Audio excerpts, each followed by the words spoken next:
What is going on? What is up, everybody? Welcome to Off the Top Rope, Off the Mic Sports Network, coming to you live after SmackDown. SmackDown concluded about an hour ago, live from Los Angeles. I am Mike Mayer, and oh my God, holy fucking shit! This show was fucking awful. I can't even believe that I'm coming to you live, actually with a thought in my head that this show, in terms of how it's been structured, and this show specifically tonight, this is getting to Dynamite levels of bad. I can't even believe I'm saying that, because some of the stuff that happened on this show, just, some of it defied logic. Sami Zayn, now he's all of a sudden on SmackDown. We try to make that make sense after he had a storyline where he could have gotten a world championship match on SmackDown in storyline when Seth Rollins tried to get him out of there after WrestleMania. Yet here we are. It's just, the MFT's dominating this. John Cena and Cody Rhodes aren't there. Logan Paul's not there. So your big hitters, even though I don't give a shit about Logan Paul, but you're trying to build to a match in Paris. John Cena, that they're literally right down the street from his hometown. And I understand they're going to do his last match in Boston back in December, but fucking hell, man.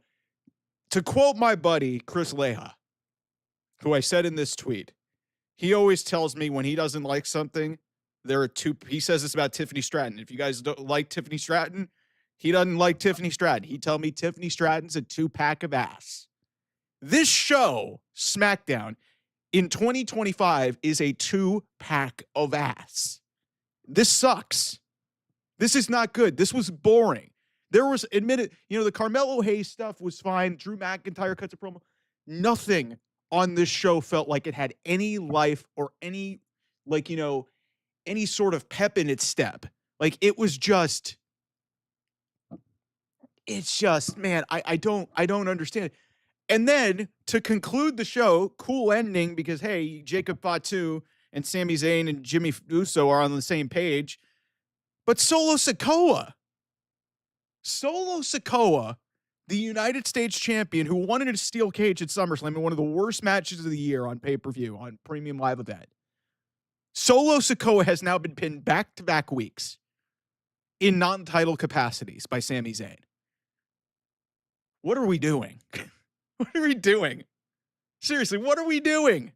First of all, the MFT shouldn't be a thing. Secondly, what in the fuck are you doing having your U.S. champion in back-to-back weeks getting pinned? What, JC Mateo couldn't take a pin in that match? The Tonga was in, Tonga Loa was in the match. You couldn't have pinned either one of those guys? You had to pin Solo Sikoa? Like, this show just, the Carmelo Hayes and Miz stuff, I like where they're going with that.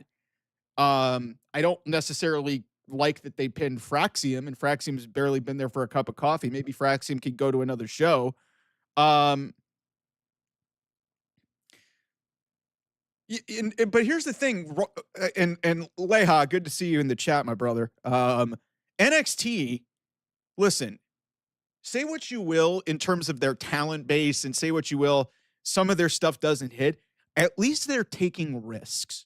Raw kind of takes some risks, and they have more of the star power, obviously, with the Netflix backing. I don't know what has happened to SmackDown this year. Because SmackDown, when it initially moved to USA, was actually really good. Cody Rhodes was the champion. You had some of the stuff with Kevin Owens starting to hit. You obviously had the Bloodline, the tail end of that. And it was actually some good television. But now we've gotten to 2025. They went to 3 hours. Now they're back to 2 hours. I didn't think it would be possible for this show to get worse once they went down from 3 hours to 2 hours a month ago. And this show's gotten worse.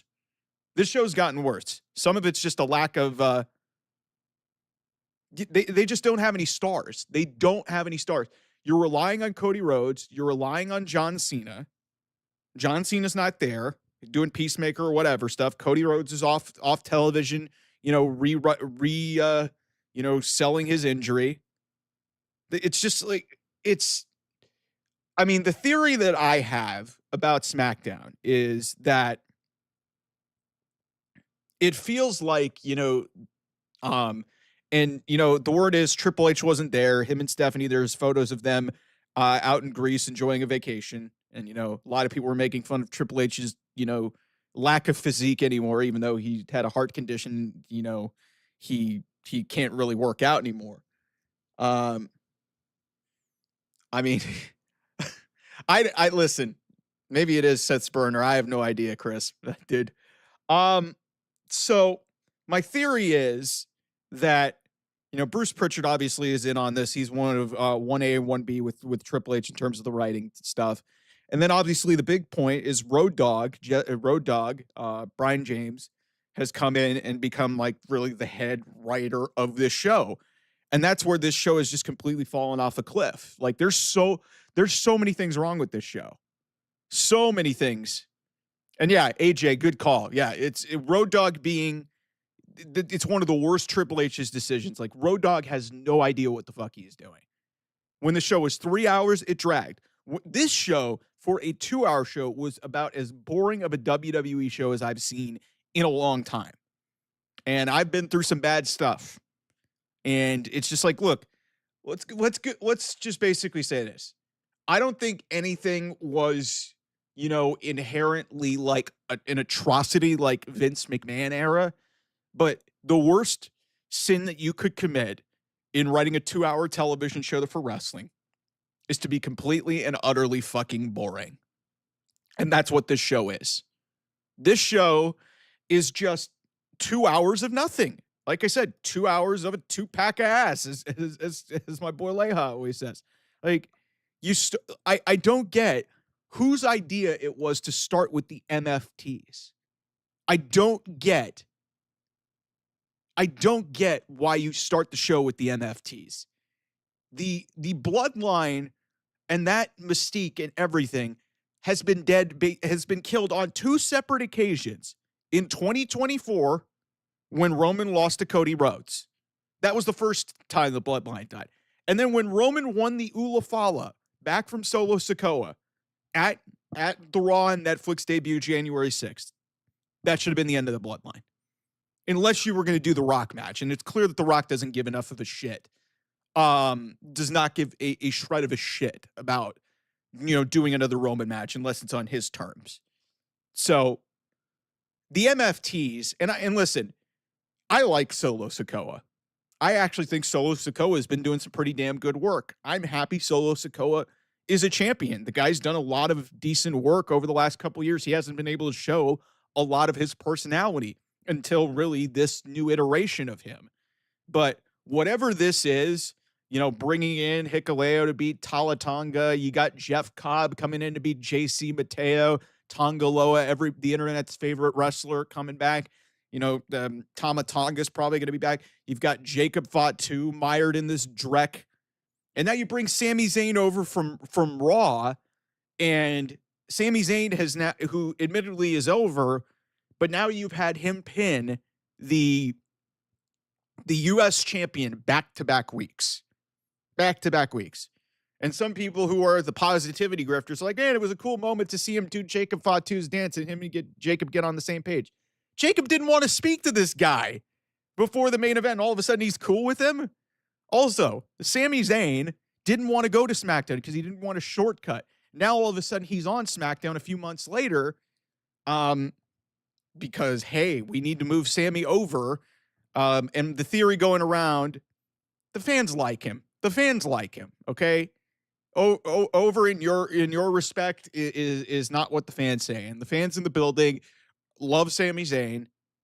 And, but listen, like this just like, after last week where he just gets brought in Montreal to, he has a match with Rusev, the MFTs come in and beat him up. And now he's all of a sudden on SmackDown because, hey, we had the Raw gets LA Knight, SmackDown gets Sami Zayn. And look, if you ask me, they basically switched places.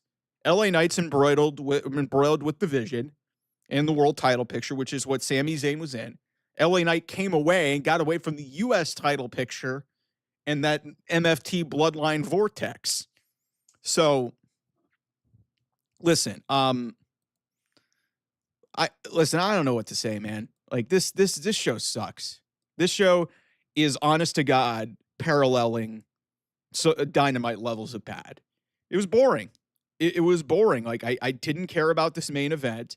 You didn't have any stars on it. The one thing that I really liked on this show was Drew McIntyre. Drew McIntyre. I wonder if Drew is listen, I'll say this. They won't do it. Drew McIntyre I think should be the WWE champion at some point. I don't know. I don't think they'll take it away from Cody Rhodes so quickly. I also think Drew McIntyre should be John Cena's last match. This guy's fucking awesome. But yeah, that was a good way to sell, like, hey, sell off the whole situation. He's incredible on the mic. He's incredible in the ring.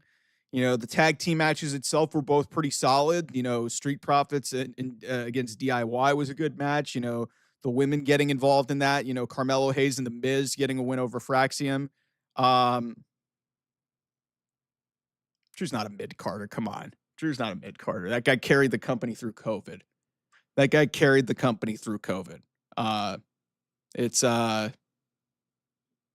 Listen, like, they don't have any. SmackDown is deficient in the star category. And the other thing that was really a glaring example on this show is that you don't have Cody, you don't have Cena, Roman's on Raw now. So LA Knight, who is a popular guy, Jacob Fatu is there. He should. I don't know what they're doing with Jacob Fatu and just associating him with this, MFT shit. Seth, I'm getting you in a second because I need to talk about this women's division. Okay. Let's actually just go there right now. This SmackDown women's division is a fucking atrocity. A fucking atrocity. Say what you want, and I know my boy Leha, who I've referenced a lot, he thinks Tiffany Stratton sucks. That may be part of the problem. You're entitled to your opinion on how you feel about Tiffany Stratton. The problem is they have no credible women, and literally they have had Tiffany bouncing through the same 3 to 4 women this entire fucking year. She faced Bayley once. Bayley's on Raw. Maybe we don't know what's happening with Bayley. Nia Jax is now back in the picture, even though she beat her she's beaten her in every conceivable type of match. Charlotte, hey, she's in the tag team picture. Alexa Bliss, tag team picture. You could make a case Alexa Bliss should be challenging for the women's championship. And you've got Jade Cargill. Tiffany Stratton has literally had one of the dullest 200-plus day title runs that I have ever seen for a world champion, male or female.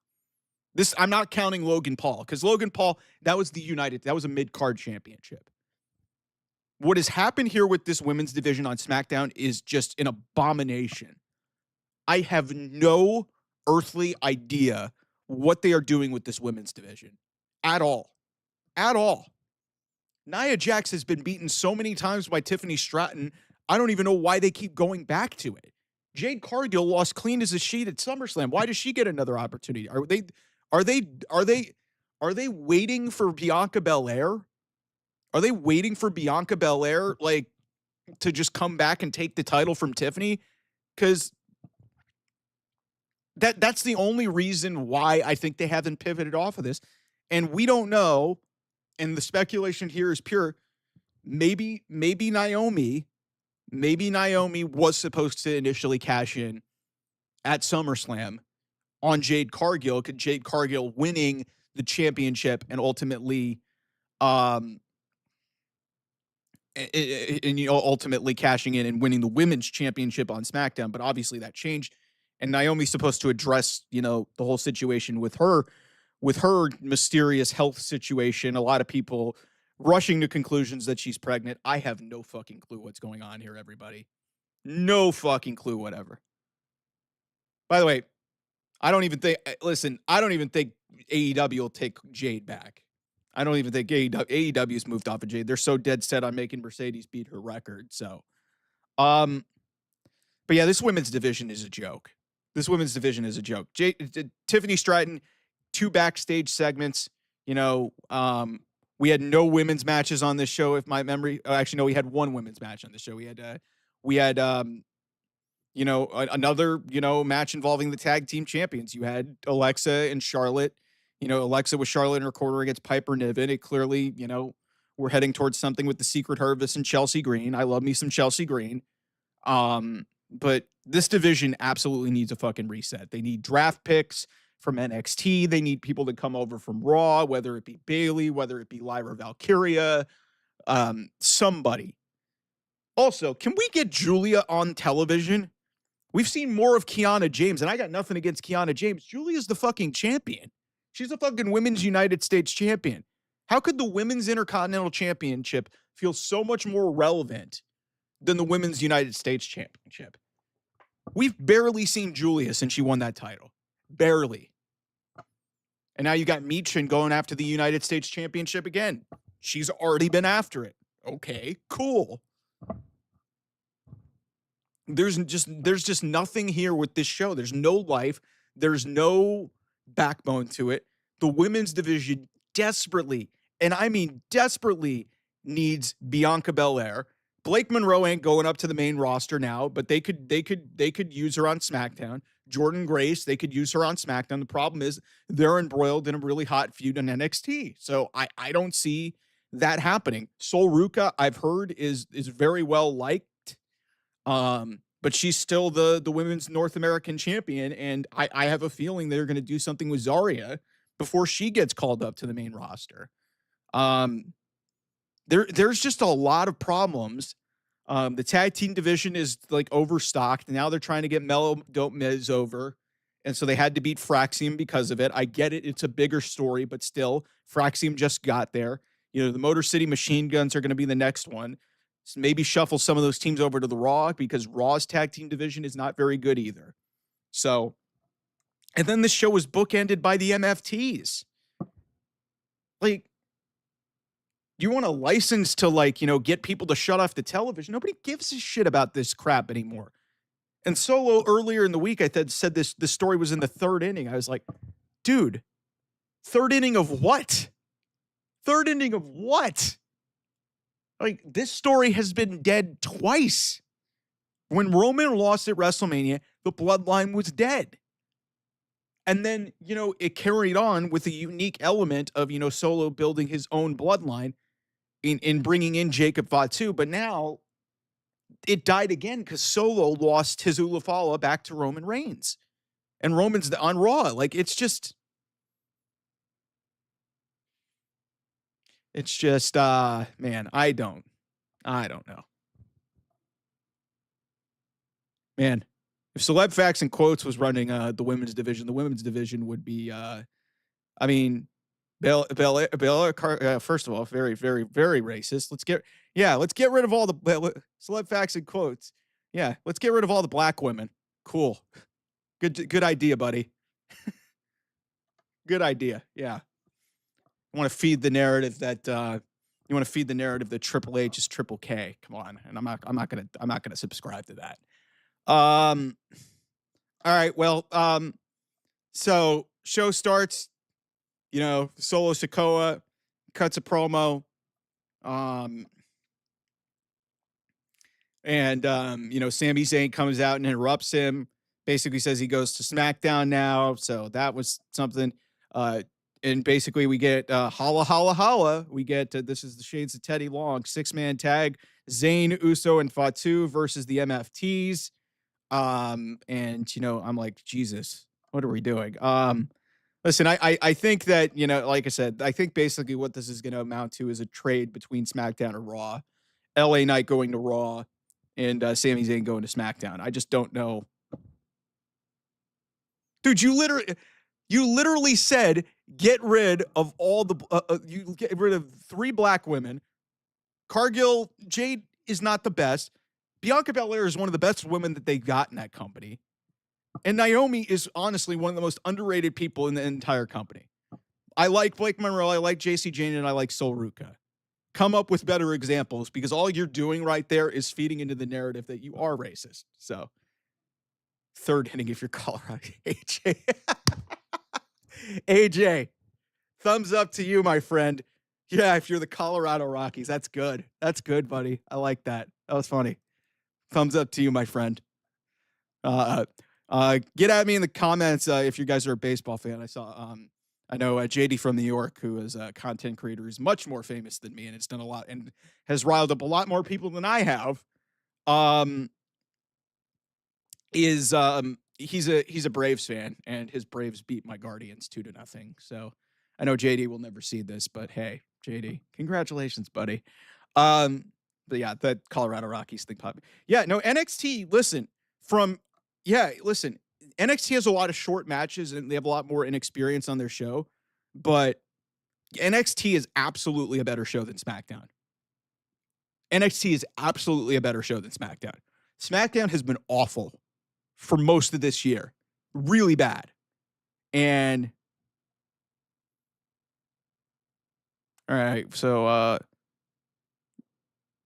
I'm trying to look at your last comment, Seth, is SmackDown Women's Championship scene is on repeat. Tiffany Nia and Jade. Yeah, it's definitely like I said, it's terrible. Like there's no creative, there's nothing there.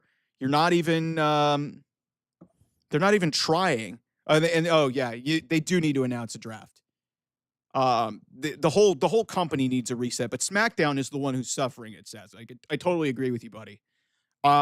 This company is so dead ass been in the weeds. And I don't know if it's because of all of these shows being stacked together, all of the money that they're getting, and they're letting greed get to their head and they're just sort of coasting on what they have. But to put out a show like this on Friday, when you've got a show in Paris in 2 weeks, you're in listen, I don't know the nature of why John Cena wasn't there tonight, but to not have John Cena or Cody Rhodes on this show really hurt the quality of this show. Drew McIntyre is fucking outstanding. I love Drew McIntyre, but the star power is lacking on this show. The women's division sucks. And now you've got your United States champion getting pinned back-to-back weeks after winning at SummerSlam in one of the more insulting steel cage matches that I've ever seen. Like, it's just, I don't even know if Triple H was there on Monday either. Monday was better than, and from an in-ring perspective, it was better. I have no idea if Triple H was in Greece on Monday night. Oh yeah, no, and I absolutely think there's too many premium live events. I think as a fan, it sucks. And I think from a creative side, it sort of limits your ability to, build compelling stories to sell on these pay-per-views and on these premium live events. They've got to stop with, caring about counter-programming AEW. They've got to stop caring about doing that stuff. Stretch your builds out so that you could have longer amounts of time to build compelling stories and compelling angles leading into these shows. I was totally fine with them having Clash in Paris and then, going into Crown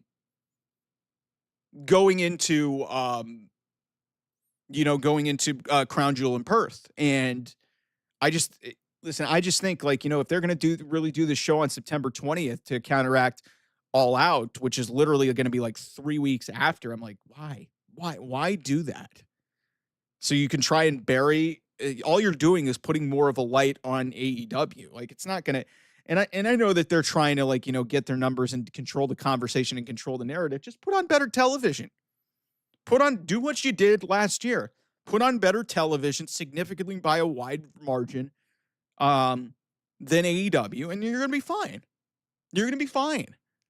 But this company is so dead set in making every dollar or cent that they possibly can by booking these shows and stacking them side by side. It's hurting their build. I also think they've gotten really lazy. They've gotten really lazy with some of the shit that they've done recently because, having Sami Zayn, they kind of are. Listen, all it's going to do is Tony Khan is just going to go you are already seeing, he's going to book as many crazy ass matches. And that show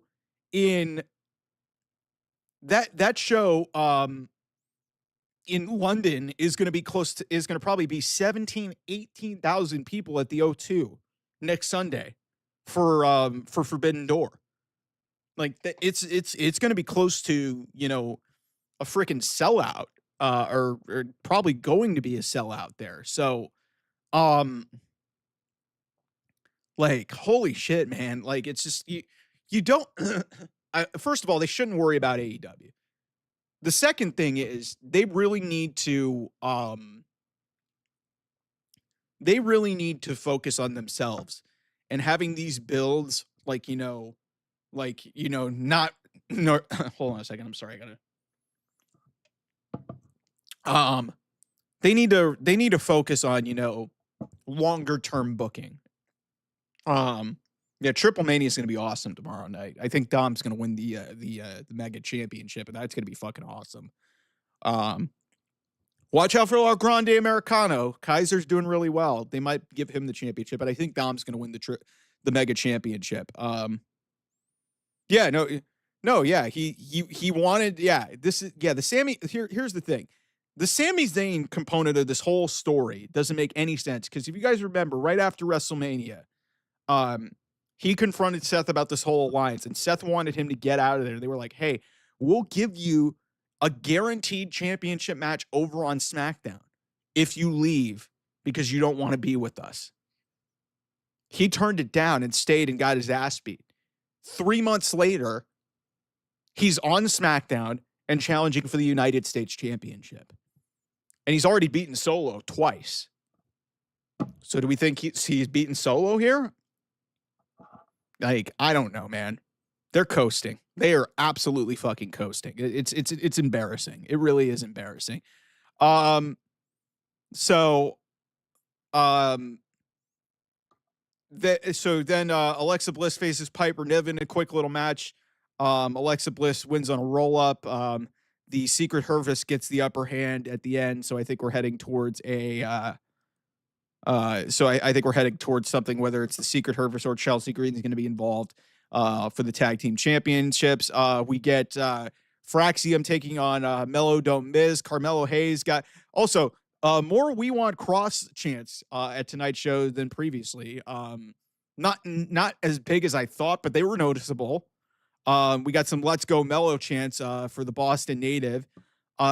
Listen, this was actually a pretty entertaining match. One of the longer matches on the entire show. Carmelo Hayes is fucking great. He gets a cutter off the top rope for Fraser. Then he goes for his nothing but net leg drop, and Miz tags himself in, steals the pin with the skull for crushing finale. I like where they're going at here. But why can't they do this more on a regular basis with Carmelo Hayes and Miz, or just having Carmelo Hayes having matches? Because we know how great Carmelo Hayes is. And we know that Miz is as good of a elevator as there is in the business. Like, he will put over people in any way that he can. Like, he gets it. Miz gets it. And I think this is a good pairing. It's clearly leading to Carmelo being a babyface, and I think he is in a much better position to be successful if he is a babyface. So I actually kind of dug this. But again, there was just really no life to this. It was just like, okay, we're throwing them out there in a tag team match. This feels like a temporary thing that's going to, blow up in their face. So Tiffany Stratton had a couple of moments tonight. So basically, Kiana James offered her help. Like, obviously, Jade and Nia were trying to get in on the tag. So basically, Kiana James tried to get her on their side. Tiffany said no thanks, and just sort of moved her on her way. And basically Julia might be coming after you soon. Michin comes up, basically says, hey, where's my title match? Whatever. Drew, I don't know where Julia was. It seems like it's a practice. I think it's a practice of, hey, if you're a champion in WWE, you don't have to wrestle. It's amazing to me, especially if you're a women's champion. If you are a women's champion, you don't wrestle. It's really a bizarre thing in Triple H WWE. Drew basically he cut a pretty decent promo, showed back the footage of the nasty spot that he gave to Cody. Cody was not on this show. They didn't have a medical update. He basically said he didn't attack Cody. Um, and you know, he said he doesn't hate Cody, he feels sorry for him. He says Cody cares about what the fans think about him. McIntyre said he was just in the same boat 5 years ago, but he evolved, and he's not a bad guy. He just does violent things. He this great sign off line: "If you provoke me, I'm the real nightmare." I love I love Drew McIntyre, man. I think he's fucking great. And sadly, I don't. And this is not nothing against Cody because I like Cody too. Drew's not winning the championship. He should. He absolutely should. But yeah, Drew. This was honestly one of the best things on the entire show. Then we get DIY versus the Street Profits. Typically, very good action here. Candice LeRae near the end of the match, gets a Hurricane Rana on a Ford, sends him crashing into Angelo Dawkins. Gargano hits his one final beat TDT for a 2. BFAB gets involved, kicking LeRae outside. It looked like a kind of a botch. Dawkins hits the sky high. Montez hits the from the heavens splash. Dawkins pins Ciampa for the win. Entertaining match. Some good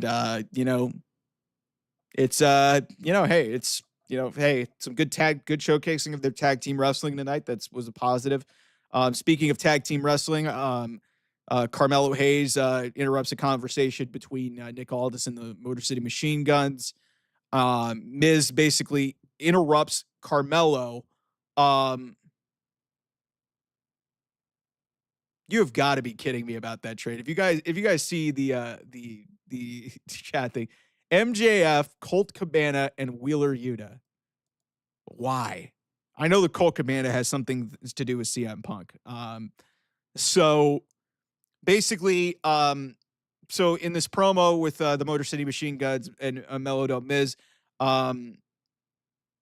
Sabin says, "Are you him or are you his?" Which was a good little line. So they start bickering at each other, and basically all this books the two tag teams in a match for next week on SmackDown. Clearly, they're building to something with Mellow Miz, and then I think either Miz or Mello is going to turn. Carmelo is going to end up being the babyface this time around. Basically, we get the ad, and this was actually just brought up in the chat by C's. Ad airs for Monday's Raw, basically saying the Vision is going to be there, and then also Naomi will sound off on the state of the Women's World Championship. So this will be interesting because we're going to be less than 2 weeks away from Clash in Paris. And, she was supposed to have a match with Io Sky, and she's got a match on the books with Stephanie Vicaire for Paris. So is that match happening? Is Naomi pregnant? I have no idea. I think a lot of people are turning into, OBGYNs and, friggin', doctors and trying to dissect every bit of everything. I don't know. So, I don't think age fucking matters at all when it comes to world championships, if we're being honest. So,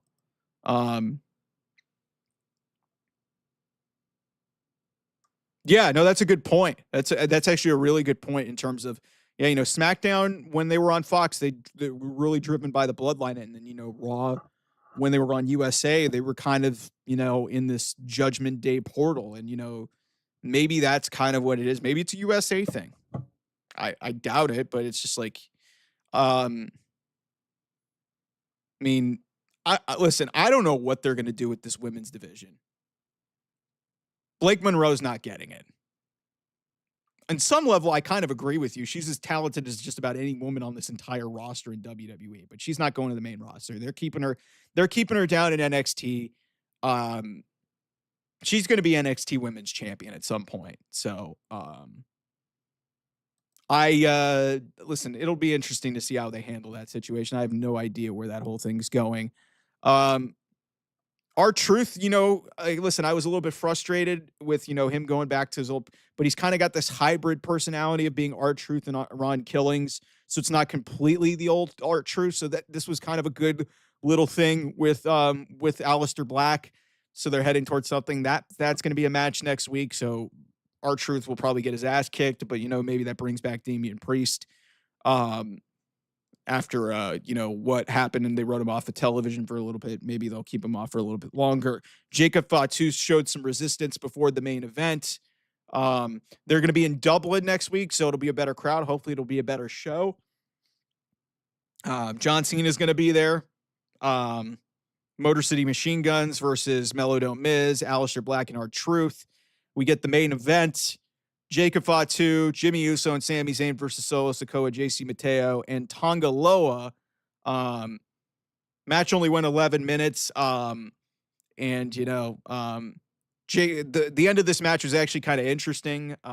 Fatu was very reluctant to tag in Sami Zayn. He took a while to tag him in. Sami Zayn gets the hot tag, Blue Thunder Bomb. Mateo breaks up the pin. Fatu gets people out of the ring. Solo goes for the Samoan spike, but Sammy blocks it, hits his exploder into the corner. He followed up with Haluva kick, and he pins Solo Sikoa again. I don't fucking know what the hell it is. By the way, Siege just had a great idea in the chat. I absolutely think that Paul Heyman should be in consideration for being the head booker for SmackDown. Get rid of Road Dogg. Get rid of Road Dogg. Put somebody in the chair that you can honestly trust in terms of creative. Because whatever the fuck is going on with this show, it's just lifeless. There's no real direction or anything for any people. It's really kind of just sad to see where this is.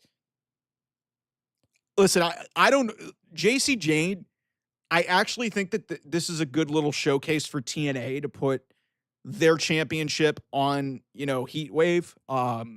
And, give an opportunity for Masha Slamovich and, the former Dana Brooke, Ash by Elegance, a chance to, I think, and hey, you advance the story and now you set up, they're going to have Kalani Jordan, Lola Vice, and Jada Parker in a number one contenders match for JC's championship at a future spot down the line. So I don't have a problem with that.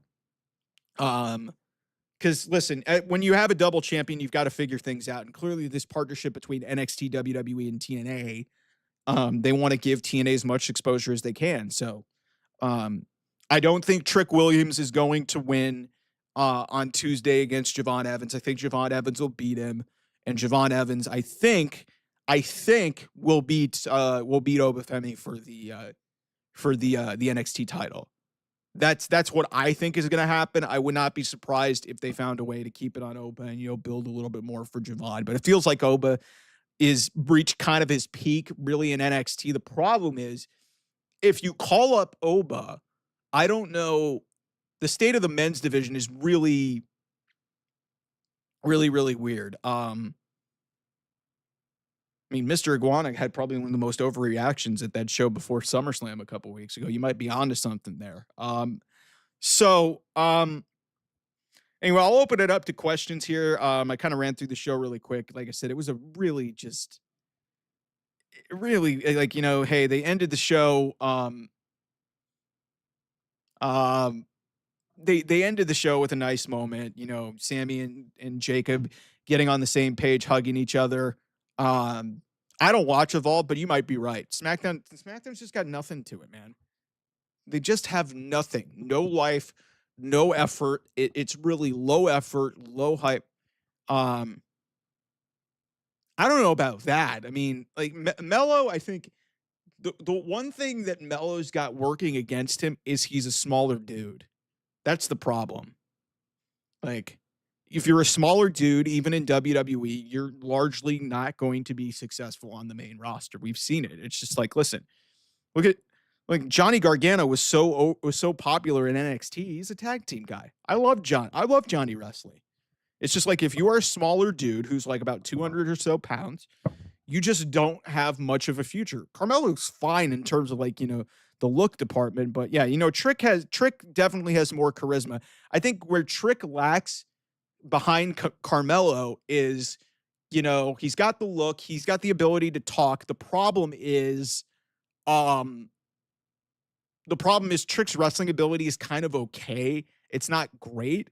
So and listen, if you're gonna go to the main roster, I think he's got to show at least a little bit more improvement. And also, I think he's really kind of come into his own on NXT and TNA. So I think especially with the lack of depth that they have on the men's side in NXT, I think they've got to keep him down there. That's why I think he stayed there, because it's just like he's not ready for the main roster, even though he's over. But they need dudes down there, and I think this self-absorbed character that he's done post Stand and Deliver has actually been really good. I mean, Michael Hayes, hey, like, say what you will, Michael Hayes was the one who came up with the idea for Jey Uso to win the championship at WrestleMania. So Michael Hayes has got a pretty good mind. He's been at this for a long time. Paul Heyman, listen, I don't know what the hell, Road Dogg is fucking doing with the show. Like, SmackDown, I didn't think it was possible that it could get worse than what it was, with the 3-hour format. And that dragged a long time. This show was fucking just an atrocity. It was bad. It was not good. It was paint by numbers. Like, nothing was really awful, but it was just so glaringly just devoid of any sort of life whatsoever. Like, you start and set the tone with the MFTs, a dead group. You have your tag team champions, feuding with the Secret Hervis, which, I love those girls, but it's just like the Secret Hervis, they're a joke team. Charlotte and Alexa aren't losing the tag team champions.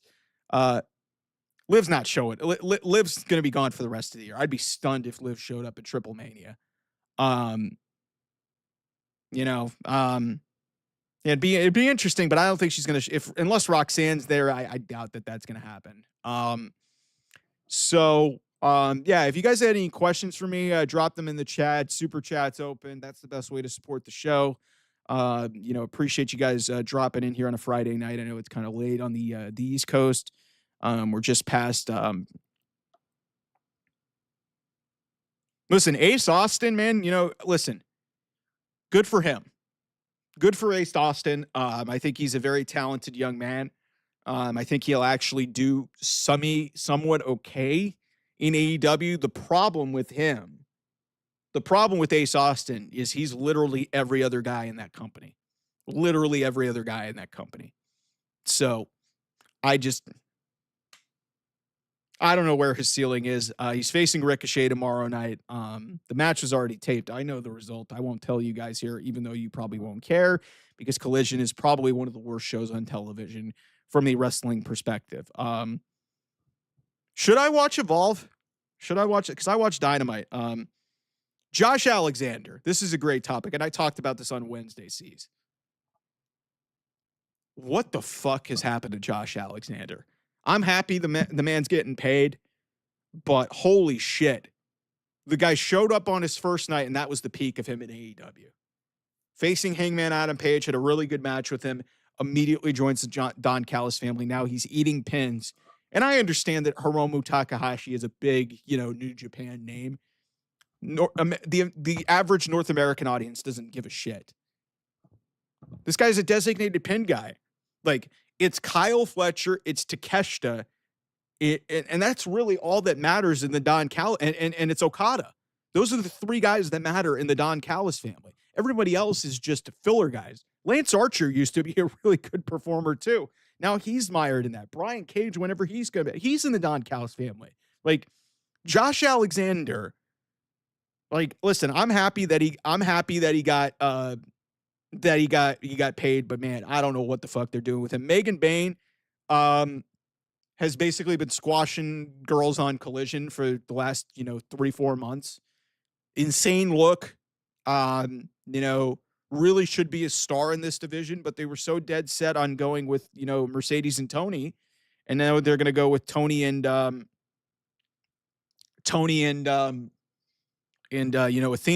Mina, I think, is like the interim, women's pure champion or whatever the hell it is, or the television champion or whatever it is. Um, but yeah, I think Mina's going to challenge Athena for the championship. That actually makes some sense. I think Athena, spoiler for, I know a lot of people don't watch Collision in this chat, but Mina is going to be back on Collision tomorrow. I think she got hurt at all. I don't know about Jack Perry. I thought he would be back by now. I honestly, listen, Jack Perry would have made more sense for this cage match than the Young Bucks. Because Jack Perry, if you guys remember, like John Moxley said, hey, he's a sweet kid.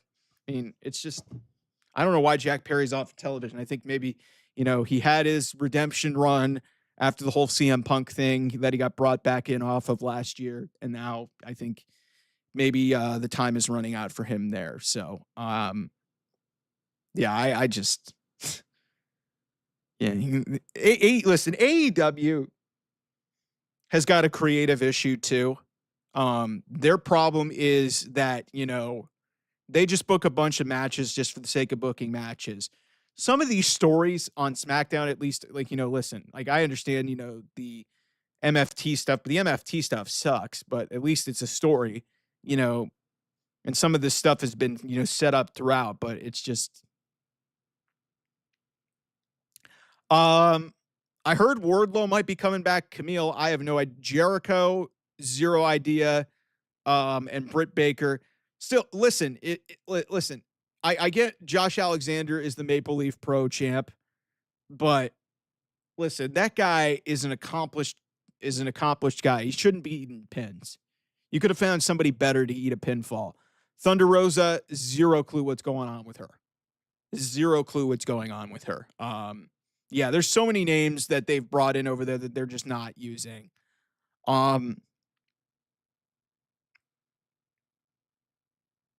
I mean, listen, I think the Forbidden Door concept has been dead for 2 years now. I think it was dead after the 2023 show where you had that to me, Hangman, or not Hangman, Kenny Omega and Ospreay, and then, Okada and Bryan Danielson at that show. That was in, I think that was in Toronto in 2023. That was where I think everything peaked. Deonna Purrazzo, I don't know what happened there. That girl got to AEW before Mercedes Moné did. I understand that she's not the standard that Mercedes Moné is. Deonna Purrazzo deserves a lot more respect. I don't know what the fuck is going on there. They have so many talented women in this division, but none of them are over because none of them are booked very well outside of the top of this division. Like, if it's amazing to me. I like Megan Bayne, but they're not going to book her correctly. Like, Megan Bayne is being booked the same. I see the trade Megan Bayne for Jade Cargill. Listen, Megan Bayne is getting booked the same way that Jade Cargill was when she was in AEW. Let's just call it what it is. The only difference is she doesn't have a championship because she can't have a championship because the two other women are holding it. But thank you, Chief. Yes, like you said, hit the thumbs up, gets us in the algorithm. Trying to do this more regularly. I love taking your guys' questions and your comments in here. Yeah, but the problem is if he cuts half his roster, he still doesn't book a good enough show anyway, man. Like, that's the problem. It's just, God, Dynamite and SmackDown are just so fucking frustrating. So, yeah, it's just, this was a rough night, man. This was a rough night. So hit that thumbs up button, subscribe to the channel if you're new to it. I appreciate you guys hanging out with me here on a Friday. Really appreciate it. And yeah, I mean, this has been a fun night. You guys have a